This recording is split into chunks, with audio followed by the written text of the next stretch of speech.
Hi friends, आज मी तुमच्यासोबत share करते टेस्टी आणि लहान मुलांपासून मोठ्यांपर्यंत खूप जणांना आवडणारा ब्लॅक फॉरेस्ट केक, जो बनवायला खूपच सोपा आहे। होम बेकर्स आणि बिगनर्स हा केक नक्कीच ट्राय करू शकतात। ब्लॅक फॉरेस्ट केक बनवण्यासाठी स्पॉन्जच्या 3 लेयर कट करून त्यामधील प्रत्येक लेयरवर शुगर सिरप, चॉको चिप्स आणि क्रीम लावून घ्या।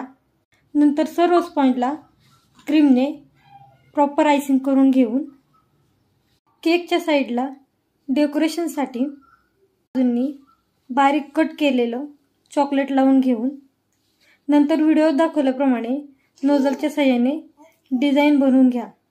प्रत्येक डिझाइनवर एक एक चेरी लावून केकच्या मध्यभागी खूप सारं कट केलेलं चॉकलेट टाकून तयार आहे ब्लॅक फॉरेस्ट केक।